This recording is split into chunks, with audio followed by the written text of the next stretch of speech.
नमस्कार स्टूडेंट, एक बार फिर से आप सभी का स्वागत है अपने YouTube platform turning point classes पर। मैं आशा और उम्मीद के साथ आज की क्लास की शुरुआत करता हूं कि आप सभी लोग मस्त होंगे, स्वस्थ होंगे और अच्छे तरीके से आप पढ़ाई कर रहे होंगे। तो बेटा, आज की क्लास की शुरुआत करने से पहले दो मोटिवेशनल लाइन हो जाए। तो मोटिवेशनल लाइन उन बच्चों के लिए हैं जो अपने आप को कमज़ोर फील करते हैं। तो ध्यान से सुनना कि मुश्किल नहीं है इस दुनिया में, कि मुश्किल नहीं है इस दुनिया में, तू जरा हिम्मत तो कर। ख्वाब तेरे हकीकत में बदलेंगे, ख्वाब तेरे हकीकत में बदलेंगे, एक बार तू जरा कोशिश तो कर। कहने का मतलब यही है कि इस संसार में कुछ भी इम्पॉसिबल नहीं है, सब कुछ पॉसिबल है।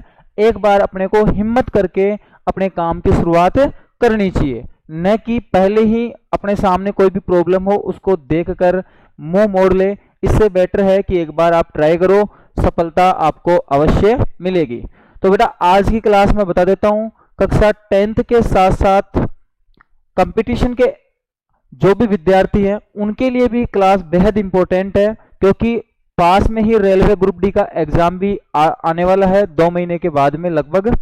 तो बेटा, उनके लिए भी साइंस को तैयार करने के लिए ये गोल्डन चांस है। तो आज की क्लास में मैं टॉप 10 क्वेश्चन लेके आया हूं जो एग्जामिनर के लिए काफ़ी इंपॉर्टेंट होते हैं और ऐसे कैसे क्वेश्चन वो पुटअप कर लेता है। तो सबसे पहले क्लास की शुरुआत करते हैं पहले क्वेश्चन के साथ में। तो बेटा, क्वेश्चन आपके सामने स्क्रीन पर दिया गया है कि इंसुलिन हार्मोन किस ग्रंथि के द्वारा स्रावित होता है। तो मैं बता देता हूं कि जो भी अंतःस्रावी ग्रंथियां होती है उसका वीडियो अपने YouTube चैनल पर पहले ही डाला जा चुका है। तो बेटा, वीडियो को एक बार ज़्यादा से ज़्यादा शेयर कर दें, लाइक कर दें, और अगर आप फर्स्ट बार अपने YouTube चैनल पर नए हो तो चैनल को सब्सक्राइब करना ना भूलें, क्योंकि आपका हर एक सब्सक्राइब हमको अंदर से मोटिवेट करता है और हम आपके लिए एक अच्छा कंटेंट प्रोवाइड करवाते हैं। तो देखो, पहला क्वेश्चन है कि इंसुलिन हार्मोन किस ग्रंथि के द्वारा स्रावित होता है। तो इसकी एक बेहद आसान ट्रिक है कि इंसुलिन में अगर आप सही ढंग से देखोगे तो आपको यहां कुछ इंसान शब्द नाम दिख रहा होगा, इंसान। और इंसान का आज का टाइम है आग लगाने का। तो आग को बोलते हैं बेटा क्या, अग्नि। ये ट्रिक दे रहा हूं मैं इसकी। आग का मतलब क्या होता है, अग्नि। तो यहां से अपने को क्या बात समझ में आई कि इंसान शब्द जैसे ही अपन देखेंगे अपने को पता चलेगा कि इंसान का आज के टाइम पे सबसे इंपॉर्टेंट काम है आग लगाने का, कि दो के बीच में घी डाल देते हैं ताकि उनके बीच में आपस में लड़ाई हो, उसका फायदा खुद को मिल सके। तो इंसान शब्द से आपको याद रखना है कि इंसान का जो कार्य है आज के टाइम पे आग लगाने का होता है। और अग्नि वर्ड से आपको एक दिख रहा होगा, कौन सी ग्रंथि दिख रही है, अग्नाशय। तो जैसे ही आप ऑप्शन देखोगे ट्रिक आपके दिमाग में आ जाएगी। तो इंसुलिन हार्मोन से बेटा कौन सी ग्रंथि द्वारा स्रावित होता है, तो आप सभी बोलेंगे कि अग्नाशय ग्रंथि द्वारा इंसुलिन हार्मोन स्रावित होता है। इसके अदरवाइज 3 ऑप्शन अपने पास में और है, तो इन ग्रंथियों से स्रावित होने वाले हार्मोन के नाम भी मैं बता देता हूं क्योंकि इंपॉर्टेंट है, तो अपने को ध्यान रखना है। तो सबसे पहले मैं बात करूं बेटा वर्षण ग्रंथि। तो ये जो वर्षण ग्रंथि है, इस वर्षण ग्रंथि को बोलते हैं नर ग्रंथि, क्योंकि ये किसमें पाई जाती है, नर के अंदर पाई जाती है। और इससे जो स्रावित होने वाला जो हार्मोन है बेटा वो होता है अपना कौन सा, टेस्टोस्टेरोन। ये भी आप याद रखोगे। अगर बात आई है नर ग्रंथि की, तो इसके साथ ही क्यों न अपन मादा ग्रंथि की भी बात कर ले। तो जो अंडाशय होती है, अंडाशय ग्रंथि, कौन सी ग्रंथि, अंडाशय ग्रंथि, ये मादा ग्रंथि होती है। और इससे जो स्रावित जो हार्मोन होता है वो होता है बेटा कौन सा, एस्ट्रोजन। ये भी आप याद रखोगे। क्वेश्चन 1 है, क्वेश्चन बहुत सारे तैयार हो जाएंगे अगर आपका पूरा ध्यान यहां बोर्ड के ऊपर अच्छे तरीके से है तो। उसके बाद में मैं बात करता हूं हाइपोथैलेमस ग्रंथि। तो बेटा हाइपोथैलेमस ग्रंथि से जो हार्मोन स्रावित होता है वो होता है मोचक हार्मोन। नेक्स्ट, अग्नाशय अपना कंप्लीट हो ही चुका, कौन सा हार्मोन होता है इसे, इंसुलिन हार्मोन। इसके बाद में है अधिवृक्क ग्रंथि। इस ग्रंथि को बेटा एक नाम से वो जानते हैं, एड्रिनल ग्रंथि भी इस ग्रंथि को कहा जाता है। कौन सी ग्रंथि? एड्रिनल ग्रंथि। और इससे जो स्त्रावित जो हार्मोन होता है वो होता है बेटा कौन सा? Adrenaline hormone. Adrenaline hormone. अगर आपको अच्छे से ग्रंथियों द्वारा स्त्रावित हार्मोन की ट्रिक देखनी है तो इसकी ट्रिक, इस वीडियो की लिंक मैं डिस्क्रिप्शन बॉक्स में डलवा दूंगा। आप पूरे वीडियो को अच्छे से समझकर अंतःस्त्रावी ग्रंथियों से जो स्त्रावित होने वाले हार्मोन है उनके नाम विद ट्रिक्स आप याद कर सकते हो। इसके बाद में आप इसका एक बार स्क्रीनशॉट ले लो। फिर नेक्स्ट अपन बात करते हैं अपने क्वेश्चन नंबर 2 की। तो बेटा क्वेश्चन नंबर 2 है जो कि केमिस्ट्री से है। ये क्वेश्चन बहुत इंपॉर्टेंट एंड शानदार क्वेश्चन है कि अम्ल की क्रिया धातुओं से करवाने पर कौन सी गैस मुक्त होती है। बहुत ही इंपॉर्टेंट और शानदार क्वेश्चन है। तो सबसे पहले मैं बात करता हूं अम्लों की। तो बेटा ये जो अम्ल होते हैं, इस अम्ल की क्रिया किससे करवाऊं मैं? अगर धातु से, तो ध्यान रखना जो उत्पाद प्राप्त होता है वो बेटा कौन सा उत्पाद प्राप्त होता है अपने को?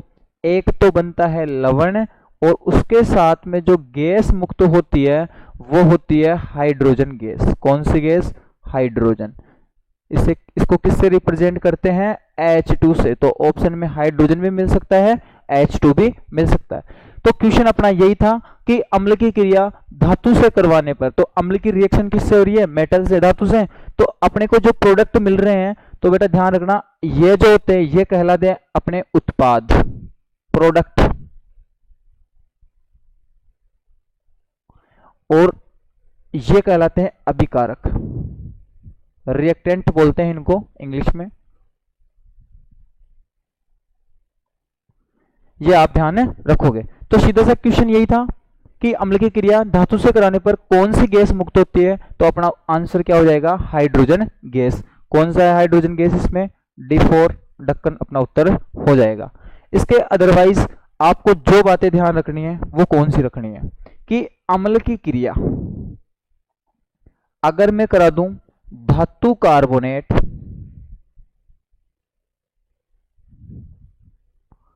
या फिर धातु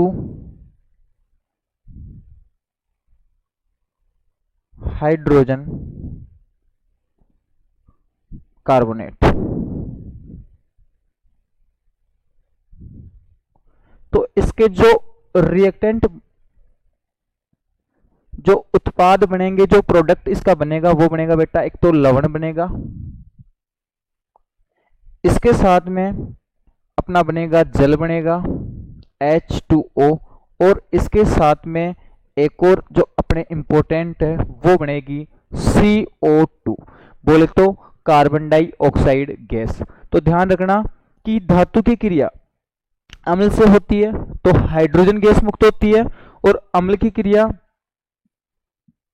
धातु कार्बोनेट या धातु हाइड्रोजन कार्बोनेट, इसको धातु बाइकार्बोनेट भी बोलते हैं, तो अगर इनकी क्रिया होती है तो फिर कौन सी गैस मुक्त होती है?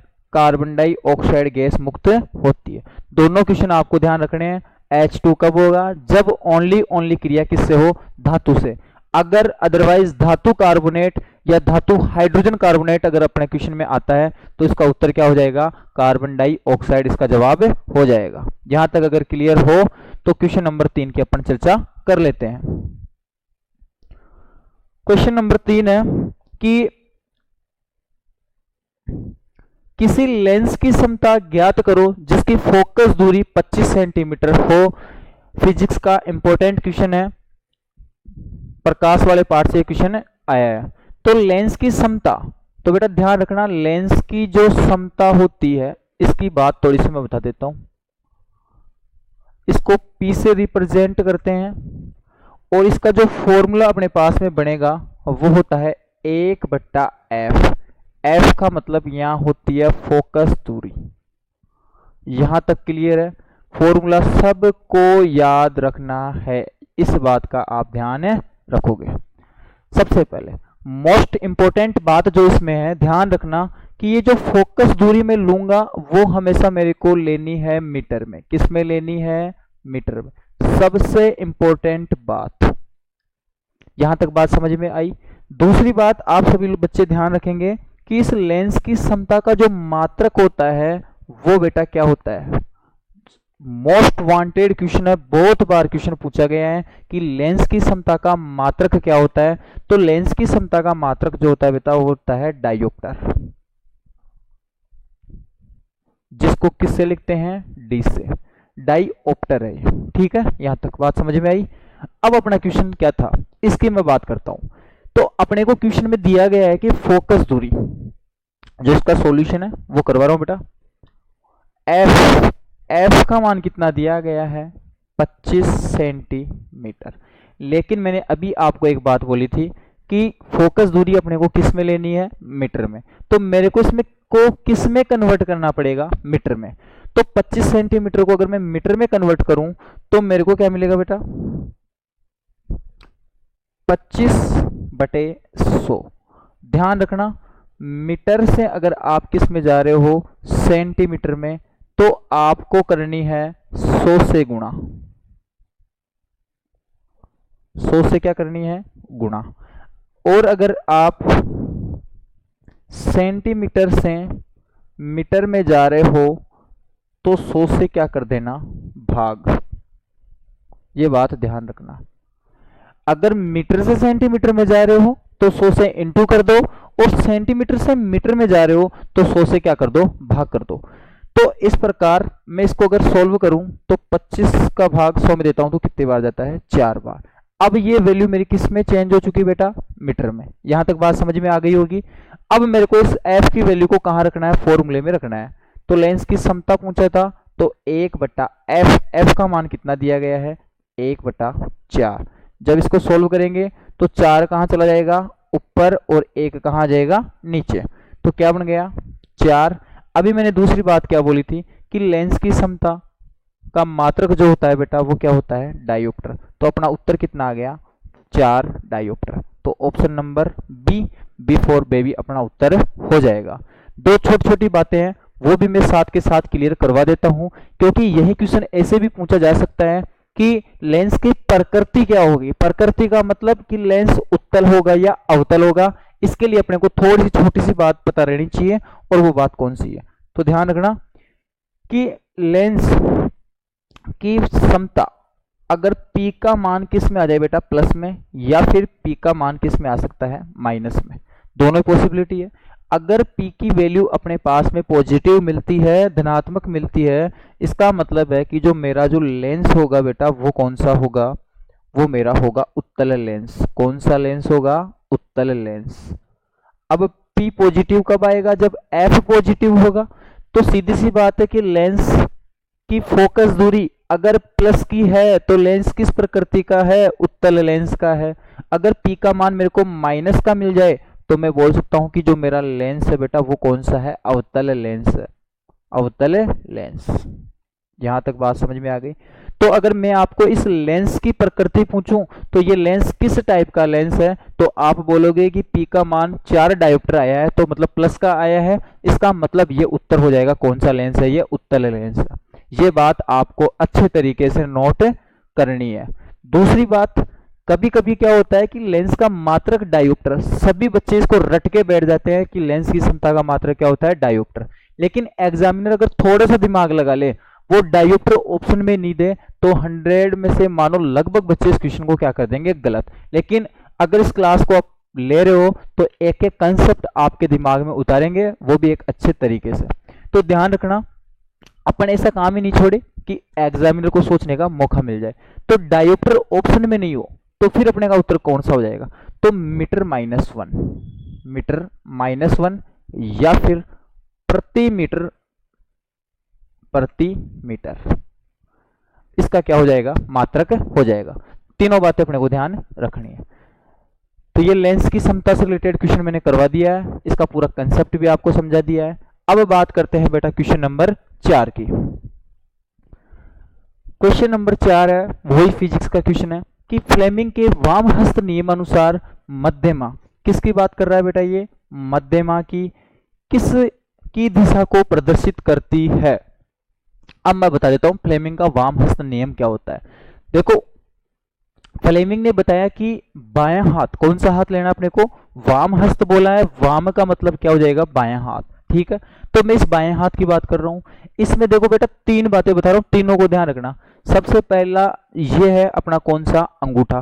तो सबसे पहले मैं लिख देता हूं यहां पे कौन सा, अंगूठा। बहुत इंपॉर्टेंट क्वेश्चन है। क्वेश्चन वही लिए गए हैं बेटा जो या तो एग्जाम वाला पूछ चुका है या पूछने वाला है। तो पहली बात ये क्या हो गया, अंगूठा। अंगूठे के पड़ोस वाली अंगुली देखना बेटा, इसको बोलते हैं तर्जनी। क्या बोलेंगे, तर्जनी। क्लियर। उसके बाद में थर्ड जो है, जो इधर से दो देख लो, इधर से दो देख लो, मतलब बीच वाली ये अंगुली, इसको बोलेंगे मध्यमा। क्या बोलेंगे, मध्यमा। उम्मीद करता हूं तीनों बात समझ में आ गई होगी। पहला है अंगूठा, दूसरी है तर्जनी, तीसरा है मध्यमा, ठीक है। तो फ्लेमिंग ने क्या बोला कि अपने बाएं हाथ के अंगूठा, तर्जनी और मध्यमा को इस प्रकार फैलाओ कि इन तीनों के बीच में है ना कितने डिग्री का कोण बन जाए, 90 डिग्री का। तो ये कैसे बनेगा, जैसे देखो ये है अंगूठा, ये अंगुली, दोनों के बीच में 90 डिग्री का एंगल बन रहा है। अब जो मध्यमा है इसको मैं ऐसे सीधी करूं, देखो ढंग से दिख रहा है सबको, ऐसे। तो इसका इससे 90 डिग्री का कौन है, इसका इससे 90 का है, और इसका 90 डिग्री का है। इस प्रकार फैलाना है, फैला लिए, ठीक है, कि तीनों एक दूसरे के क्या रहे, लंबवत रहे। तो इस केस में क्या होगा कि जो अंगूठा है, अंगूठा वो किसकी दिशा को बताएगा, वो बताएगा चालक की गति की दिशा बोल दो, या फिर चालक पर लगने वाले बल की दिशा बोल दो। तो अंगूठा किसकी दिशा को रिप्रेजेंट कर रहा है, तो आप बोलोगे कि सर अंगूठा चालक की गति की दिशा को बता रहा है। किसकी दिशा, चालक की गति की डायरेक्शन, दिशा, या फिर मैं बोल सकता हूं कि चालक पर लगने वाले बल की दिशा को बता रहा है। कौन बता रहा है, अंगूठा। यहां तक क्लियर है। उसके बाद में ये जो तर्जनी है, तर्जनी वो किसकी दिशा को बताएगी, ये बताएगी चुंबकीय क्षेत्र की दिशा को। किसकी दिशा, चुंबकीय क्षेत्र की दिशा, चुंबकीय क्षेत्र की दिशा, ठीक है।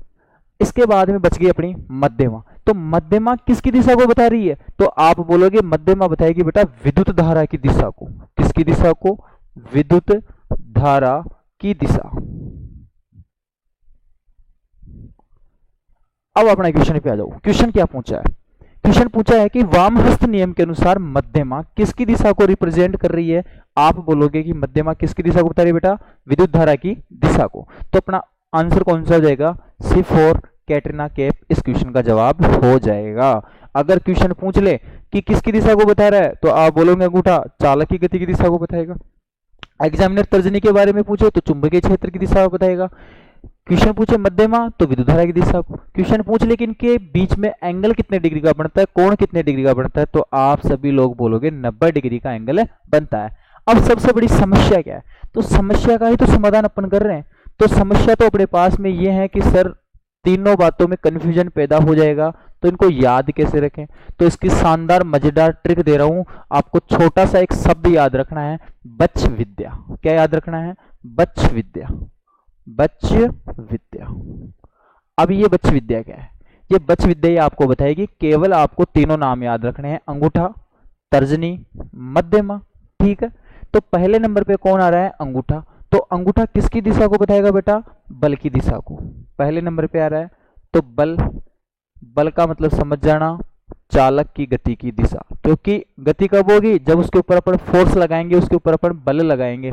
उसके बाद में च आ रहा है, तो च का मतलब क्या हो जाएगा बेटा, चुंबकीय क्षेत्र की दिशा। तो चुंबकीय क्षेत्र की दिशा समझ जाओगे।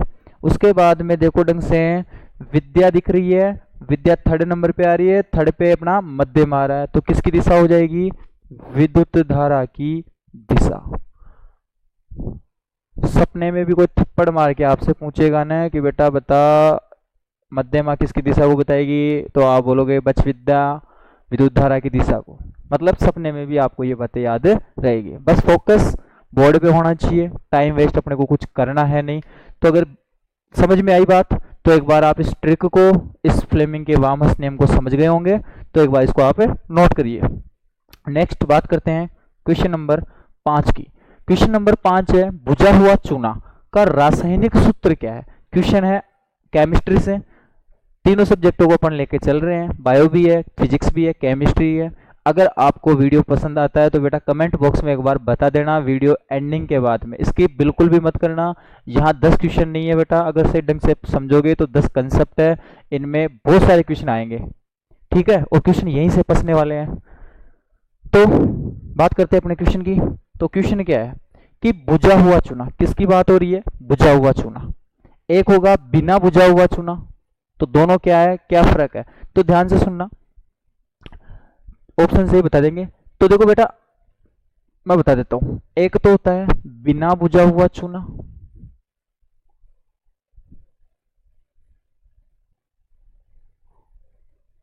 और दूसरा होगा एक बुझा हुआ चूना।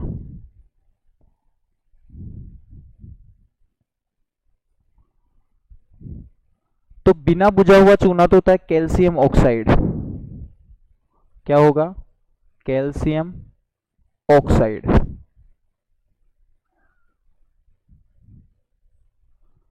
और बिना बुझा हुआ चूना क्या होगा, कैल्शियम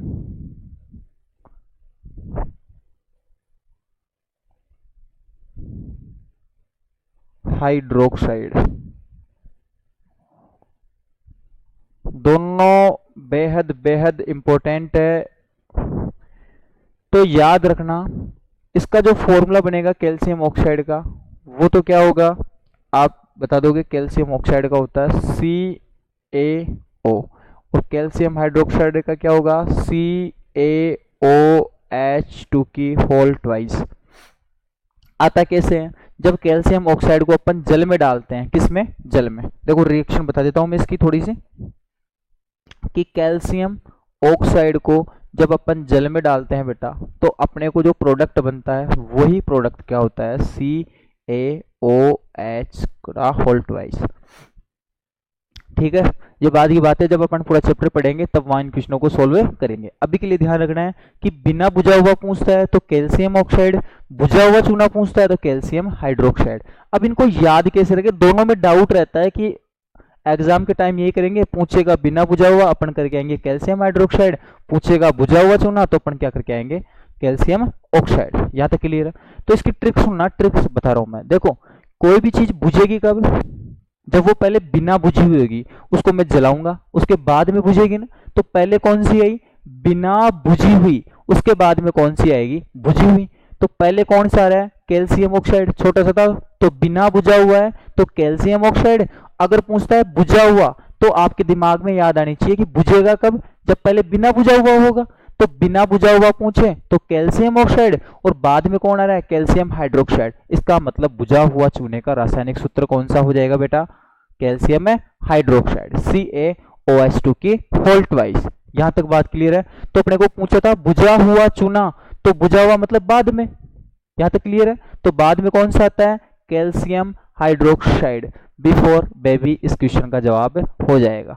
तो यहां से ऑप्शन वाले जो क्वेश्चन लिखे हुए हैं उनको भी अपने को तैयार करना है। तो सबसे पहले है CaOCl2, बेटा इसको बोलते हैं विरंजक चूर्ण, विरंजक चूर्ण। ध्यान रखना है ये आपको फॉर्मूले सब। इसी का एक और नाम होता है ब्लीचिंग पाउडर, ब्लीचिंग पाउडर। ये सब बातें आपको कॉपी में नोट्स बनाने हैं, ध्यान रख लेना, वरना जिस दिन बोर्ड का पेपर आएगा ना, रोगे बैठ के और कुछ नहीं होगा। कैल्शियम ऑक्साइड कर ही चुके, क्या, बिना बुझा हुआ चूना, बिना बुझा हुआ चूना, ठीक है। CaSO4.2H2, बेटा ये होता है जिप्सम, क्या होता है, जिप्सम। जब इसको गर्म करते हैं तो ये पीओपी में टूट जाता है। तो एक और यहां से याद रख लेना, प्लास्टर ऑफ पेरिस। दोनों में बस थोड़ा सा फर्क है, प्लास्टर ऑफ पेरिस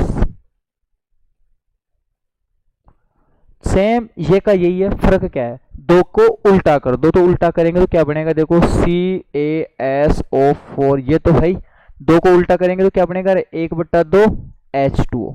दोनों फॉर्मूले याद रखने हैं आपको।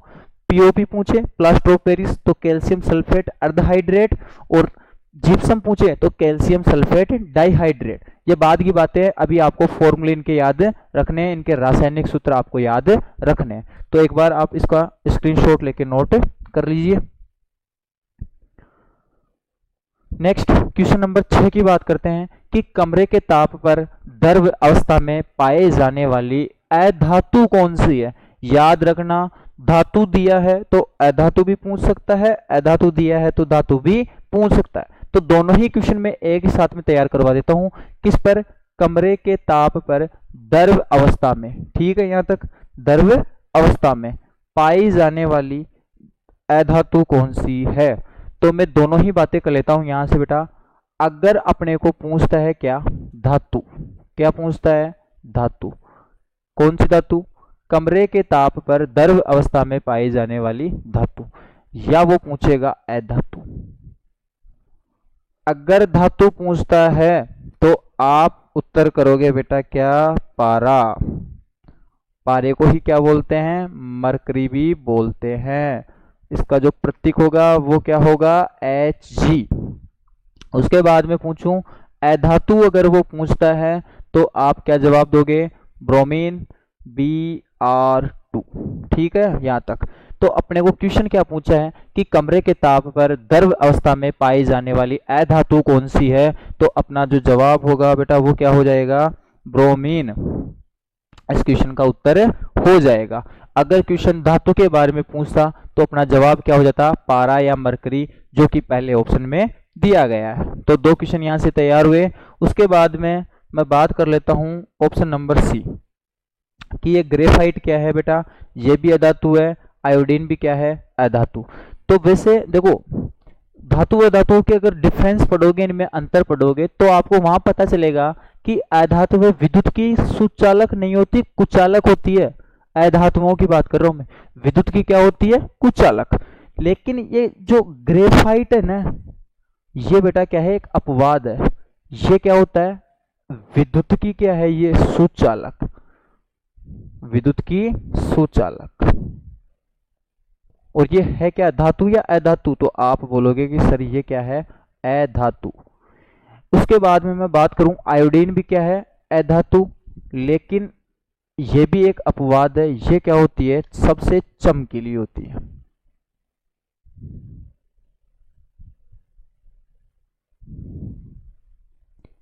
तो एग्जामिनर अगर क्वेश्चन पूछ ले, क्या पूछ ले कि ऐसी कौन सी अधातु है जो चमकीली होती है, तो क्या उत्तर दोगे बेटा? आयोडीन। क्वेश्चन पूछ ले कि विद्युत की सुचालक कौन सी है, अधातु पूछ रहा हूं मैं, तो वो क्या हो जाएगा? आपका ग्रेफाइट हो जाएगा। 4 क्वेश्चन मैंने करवा दिए। ध्यान रखना, एक बात मैं आपसे पूछूं कि देखो, सभी ट्रेनें आपको पता है पटरी पे चलती है। अब कोई एक ट्रेन ऐसी आ जाए, वो उड़ती है, ठीक है, यहां तक। अब मेरे को एक बात बताना, आप चलने वाली ट्रेनों का नाम याद रखोगे या उस उड़ने वाली का रखोगे? तो आप बोलोगे कि उड़ने वाली वो एक ही तो है ना, उसके बारे में सभी जानने की कोशिश करेंगे, तो उसका ही नाम याद रखोगे। और जो चलने वाली है उनका तो नहीं रखोगे ना। ऐसा ही एग्जाम में होता है। क्या? जो अपवाद है ना, उसी को क्वेश्चन पूछ लेता है। क्यों पूछ लेता है? अपन सब चीजें पढ़ लेते हैं, एक को छोड़ देते हैं, और जो पढ़ने वाले होते हैं ना, वो रिवर्स करते हैं, अपवाद को कभी नहीं छोड़ते। तो जो क्वेश्चन है बेटा, ये सब मैंने लिखे हैं, वो एक्सेप्शन है। आई बात समझ में? और यहां से एग्जामिनर बहुत बार क्वेश्चन पूछ चुका है। तो यहां तक बात क्लियर हो तो अपन नेक्स्ट बात करते हैं क्वेश्चन नंबर 7 की। तो क्वेश्चन नंबर 7 क्या है कि साइक्लोपेंटेन का अणु सूत्र क्या है। तो मैं बेटा इसका अणु सूत्र, इसका संरचना सूत्र और इस रिलेटेड छोटे छोटे जो पॉइंट बनते हैं उनकी भी मैं बात इस क्वेश्चन में करने वाला हूं। ठीक है, यहां तक। तो सबसे पहले मैं साइक्लो जो पेंटेन है इसी की चर्चा कर लेता हूं। किसकी? साइक्लोपेंटेन। मैंने पहले ही बोला था क्वेश्चन 10 नहीं है कि आया 10 मिनट में करवाया, खत्म करवाया, चला गया। टाइम लूंगा लेकिन 10 नहीं, 30 क्वेश्चन 20 क्वेश्चन तैयार करवा के जाऊंगा। आप भी आपकी जिंदगी में क्या याद रखोगे।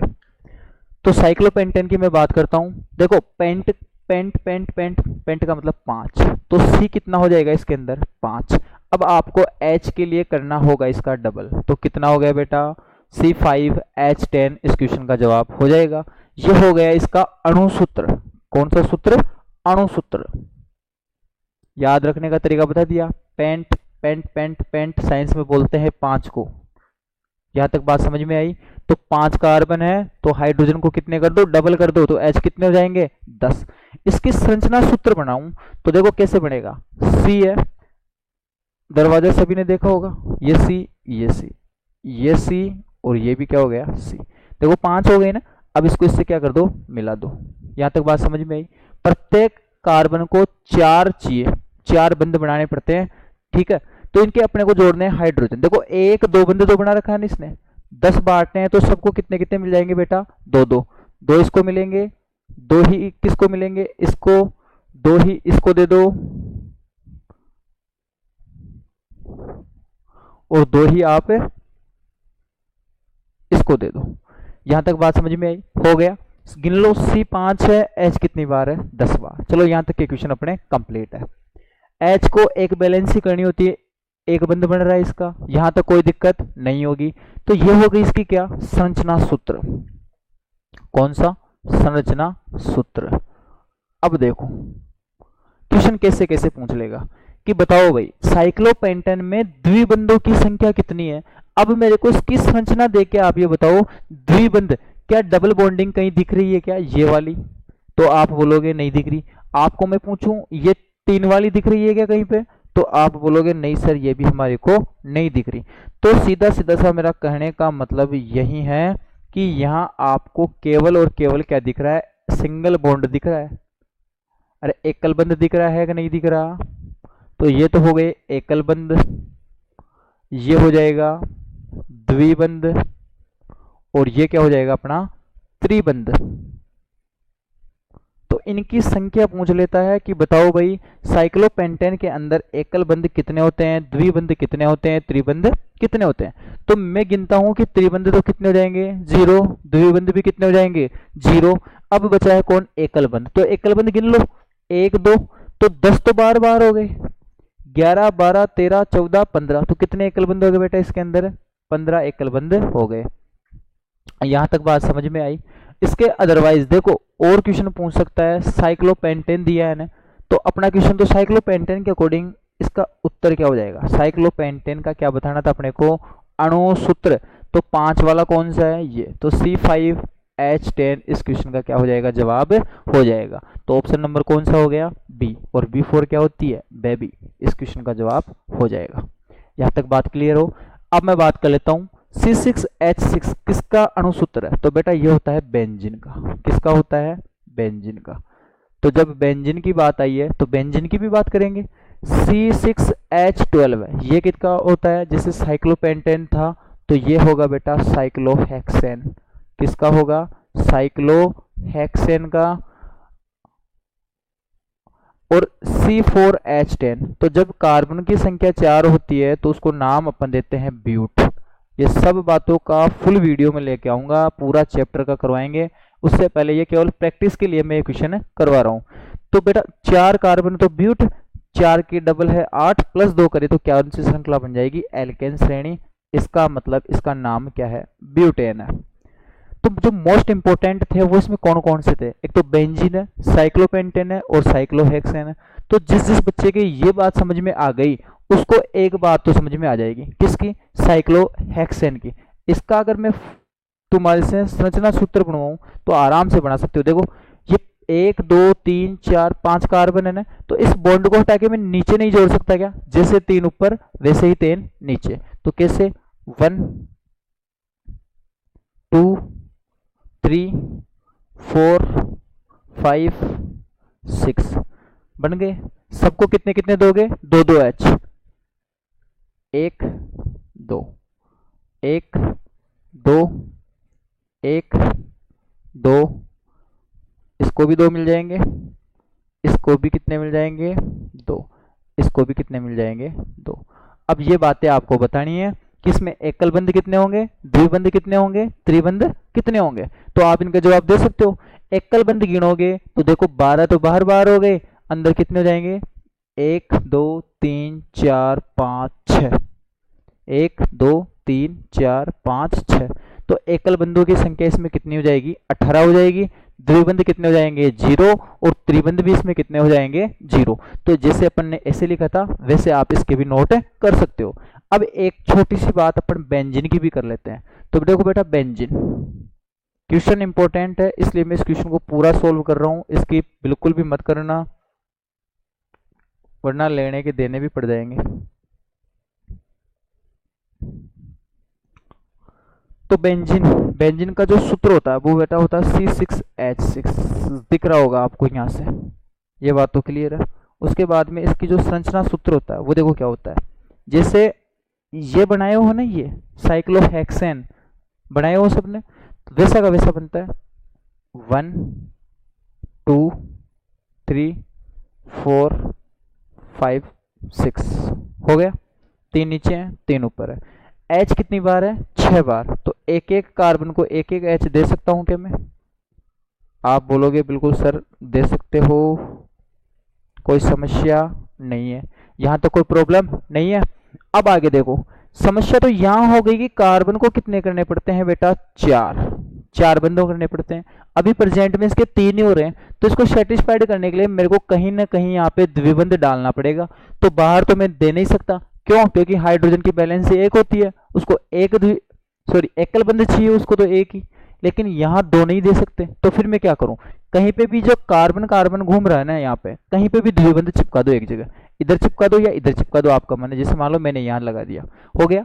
अब आपको दिमाग में क्या याद रखना है, एक छोड़ के एक पे द्विबंध डालते जाओ, इसको छोड़ दो इस पे द्विबंध, इसको छोड़ दो इस पे द्विबंध।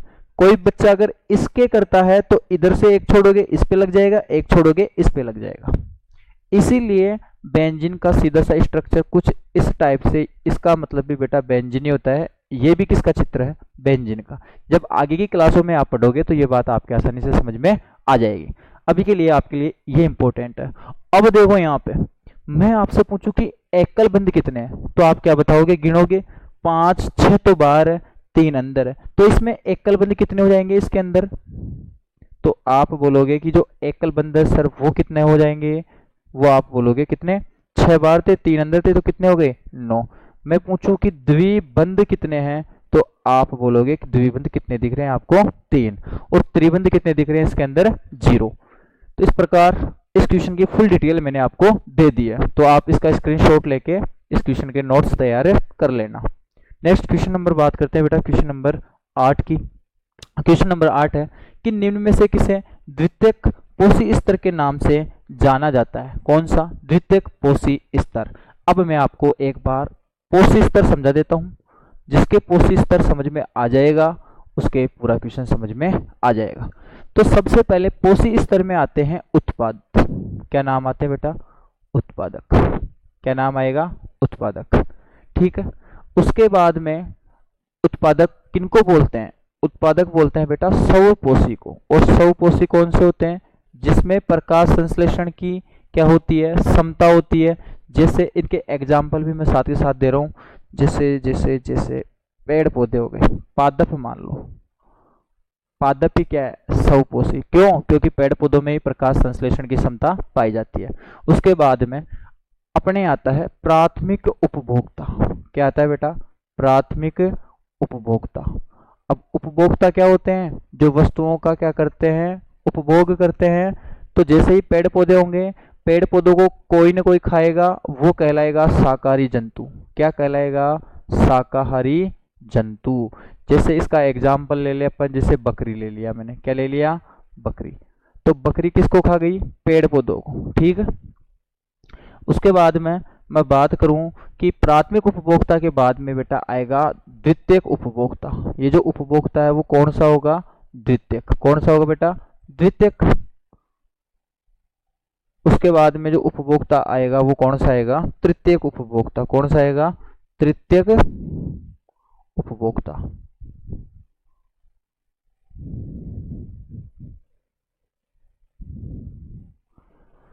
ये 3 उपभोक्ता हो गए, एक उत्पादक हो गया। अब इनको समझना आप। देखो, स्वपोषी किसको बोले? उत्पादक को। प्राथमिक उपभोक्ता किसको बोले? शाकाहारी को। द्वितीयक उपभोक्ता किसको बोलेंगे? शाकाहारी जो जंतुओं को खाते हैं वो क्या कहलाते हैं बेटा? मांसाहारी। और मांसाहारी को भी जो खाते हैं वो क्या कहलाते हैं? शीर्ष मांसाहारी, शीर्ष मांसाहारी। जैसे बकरी, बकरी को खा गया कुत्ता, और कुत्ते को कौन खा गया? शेर। ये मैं साथ के साथ इसके एग्जाम्पल भी ले लिया। ये बातें समझ में आई? तो सीधी सी बात यही है कि उत्पादक सबसे पहले आया, उसको खाने वाला कौन? प्राथमिक उपभोक्ता, जिसको शाकाहारी भी कहते हैं। उसके बाद में द्वितीयक उपभोक्ता, जिसको मांसाहारी कहते हैं। उसके बाद में तृतीयक उपभोक्ता, जिसे शीर्ष मांसाहारी भी कहते हैं। इनके एग्जाम्पल भी मैंने आपको साथ के साथ दे दिए हैं।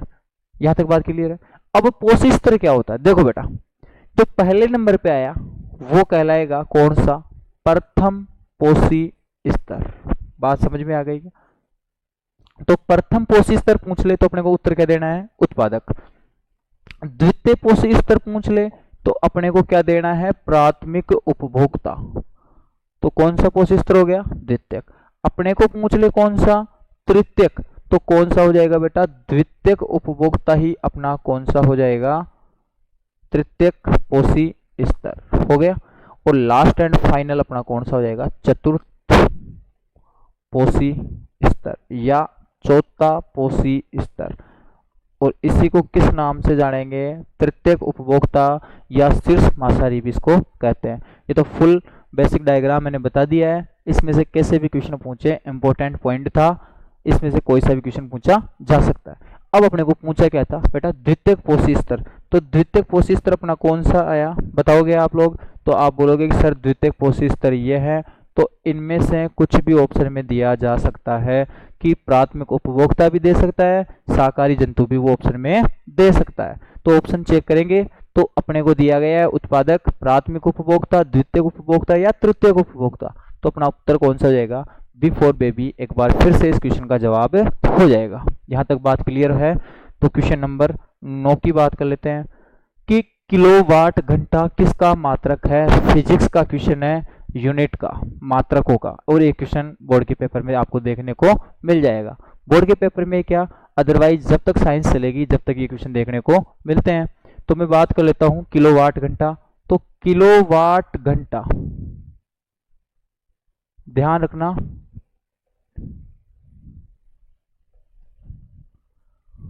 अगर वाट होता तो वाट होता है बेटा शक्ति का मात्रक। किसका मात्रक? शक्ति का। यहां तक बात आई। लेकिन इसके पीछे लगा हुआ है समय। तो जब शक्ति की गुणा समय से हो जाती है तो वो मात्रक बन जाता है विद्युत ऊर्जा का। तो किलोवाट घंटा किसका मात्रक है? आप बोलोगे कि सर किलोवाट घंटा विद्युत ऊर्जा का मात्रक है। किसका मात्रक है? विद्युत ऊर्जा का, या कार्य का मात्रक बोल दो, क्योंकि कार्य ही किसके इक्वल होता है? विद्युत ऊर्जा के। तो कार्य तो मिलेगा नहीं, तो उसको अपने को क्या मिल जाएगी? विद्युत ऊर्जा ऑप्शन में मिल जाएगी। तो अपना उत्तर कौन सा हो जाएगा बेटा? Before baby. एक बार फिर इस क्वेश्चन का जवाब हो गया। अब बाकी देखो क्या क्या बात आपको याद रखनी है। ऊर्जा का मात्रक जूल भी होता है। ऊर्जा का जो मात्रक है वो बेटा क्या होता है? एक मात्रक होता है जूल। क्या होता है? Joule, JULE। जूल है, तय नहीं है, जूत नहीं है। जूत तो आपके पढ़ने चाहिए। यह है जूल। क्या है बेटा? जूल। मैं सही से लिख देता हूं इसको एक बार।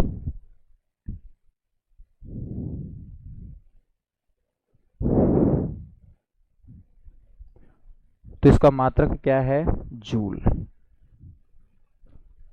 तो आप बोलोगे कि विद्युत ऊर्जा का मात्रक जूल भी होता है, किलोवाट घंटा भी होता है। तो इनमें रिलेशन क्या होता है? तो मोस्ट वांटेड क्वेश्चन है कि 1 किलोवाट घंटा बराबर होता है 3.6 इंटू 10 की पावर 6 जूल। याद रखना, ये क्वेश्चन कहीं पर भी मुंह उठा के आ जाता है। कौन सा? किलोवाट घंटा का। तो 1 किलोवाट घंटा बेटा किसके बराबर होगा? आप बोलोगे कि सर 3.6 इंटू 10 की पावर 6 जूल के बराबर होगा। और दोनों ही किसके मात्रक है? विद्युत ऊर्जा के मात्रक है। उसके बाद में मैं नेक्स्ट बात करूं ऑप्शनों की। देखो क्या क्या ऑप्शन दिए गए हैं। ऑप्शन दिया गया है शक्ति। अब जो शक्ति का मात्रक होता है बेटा वो होता है वाट। क्या होता है? वाट। आ गई बात समझ में? दूसरी बात करूं मैं प्रतिरोध। प्रतिरोध का जो मात्रक होता है बेटा वो होता है ओम। क्या होता है? ओम। और इसका जो प्रतीक है ये होता है। इसके बाद में मैं बात करूं विद्युत आवेश की। विद्युत आवेश का जो मात्रक होता है वो होता है बेटा कूलाम। क्या होता है? कूलाम। और कूलाम को क्यों से रिप्रेजेंट किया जाता है? सॉरी, कूलाम का जो रिप्रेजेंट करेंगे अपन वो किससे करेंगे? सी से। यहाँ तक बात क्लियर हो? क्यों? क्यों तो आवेश से लिखा जाता है, आवेश को किससे लिखते हैं? क्यों से। और इसका जो मात्रक होगा वो क्या होगा? कूलाम सी। इसके अदरवाइज आप एक दो मात्रक और याद रख सकते हो। विद्युत धारा का मात्रक। किसका मात्रक? विद्युत धारा का। विद्युत धारा, इसके साथ विद्युत विभवांतर।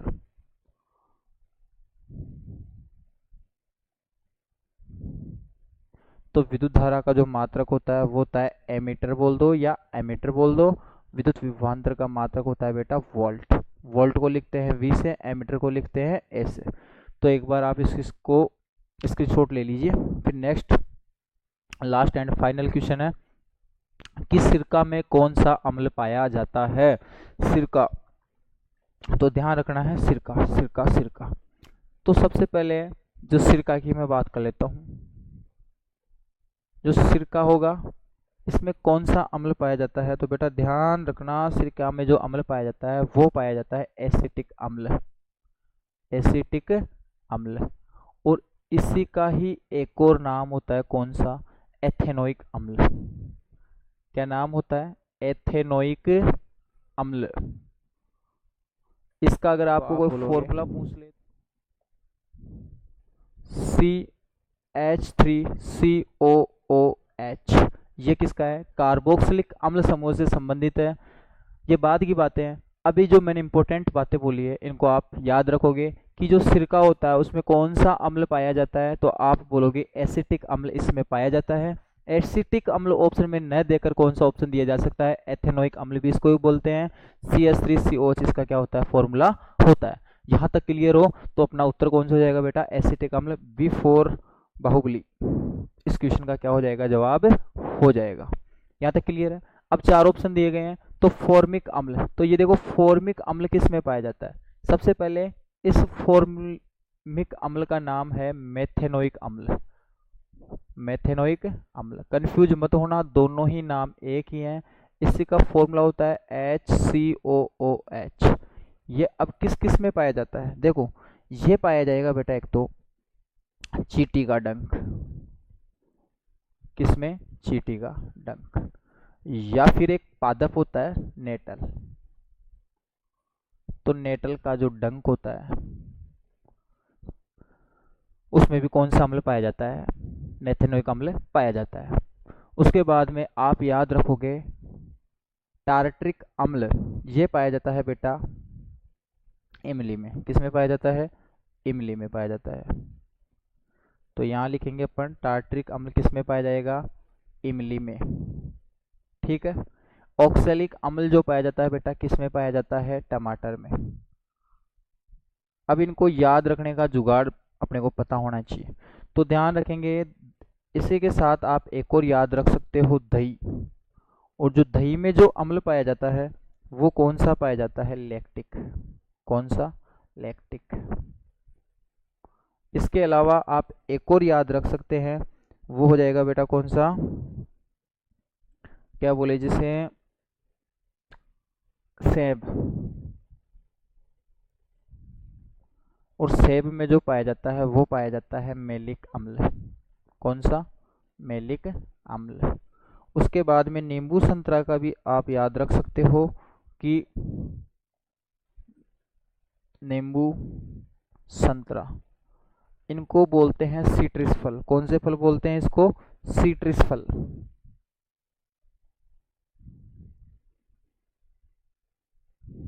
और जो इनमें जो अम्ल पाया जाता है वो पाया जाता है बेटा कौन सा? सीट्रिक अम्ल।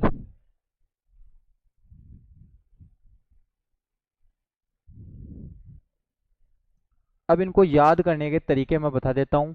पूरे अम्ल मैंने यहाँ लिख दिए हैं। ये बोर्ड वाले का इंपॉर्टेंट क्वेश्चन होता है, इसलिए मैं नहीं चाहता कि आप अगर इस क्लास को देख लो तो भी क्वेश्चन अपन अटेम्प्ट कर पाएंगे। और ध्यान से बस मात्र 1 मिनट की बात है, 1 मिनट के बाद में ये एज इट इज आपके दिमाग में स्कैन हो जाएंगे। जो ट्रिक्स बोल रहा हूँ वो ध्यान रखना। तो ट्रिक्स कौन सी है बेटा, ध्यान रखते जाना आप। मैं बोला फॉर्मिक अम्ल, मेथेनोइक अम्ल भी कहते हैं, किसमें पाया जाता है, चींटी का डंक या नेटल का डंक। तो इसकी जो ट्रिक है, इसके लिए आप याद रख लेना मेंढक। क्या याद रख लेना, मेंढक। जैसे ही मेंढक याद आएगा आपको याद आ जाएगा, क्योंकि मेंढक में डंक है, और डंक किस किस का, चींटी का या नेटल का। अब वो डंक तो है लेकिन में है, में का मतलब क्या हो जाएगा, मेथेनोइक अम्ल, जिसको फॉर्मिक अम्ल भी कहते हैं। चलो इसकी टेंशन खत्म।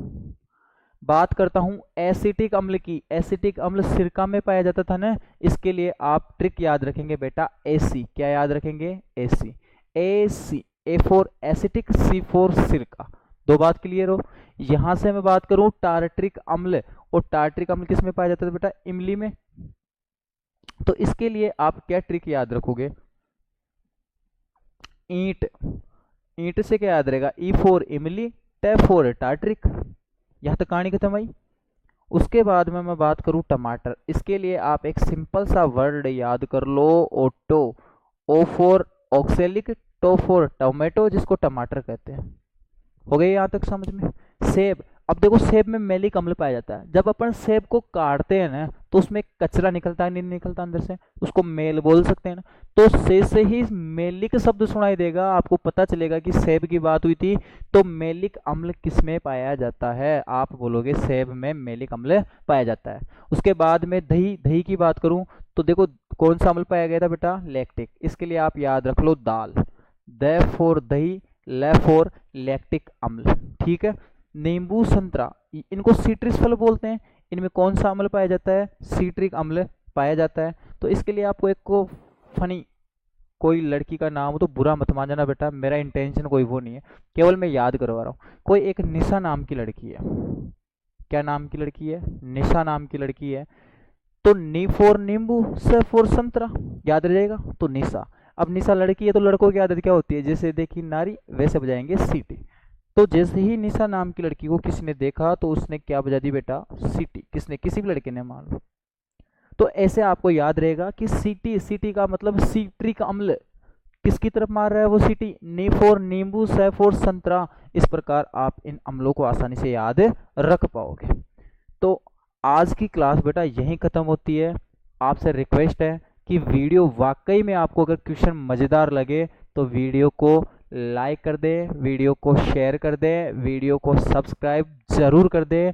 ज़्यादा से ज़्यादा वीडियो को शेयर करना है, ताकि बेटा फ्री में जो इतना वेल कंटेंट आपको प्रोवाइड करवा रहे हैं तो उसका कुछ ना कुछ रिजल्ट तो आना चाहिए। ठीक है।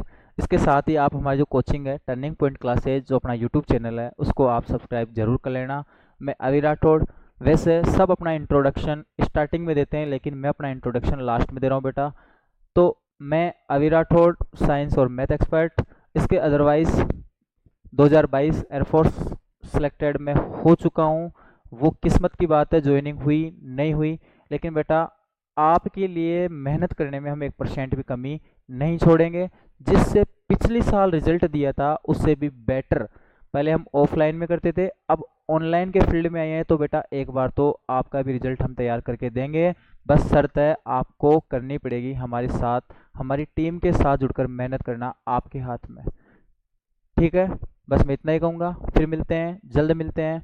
Love you all, goodbye, Tata.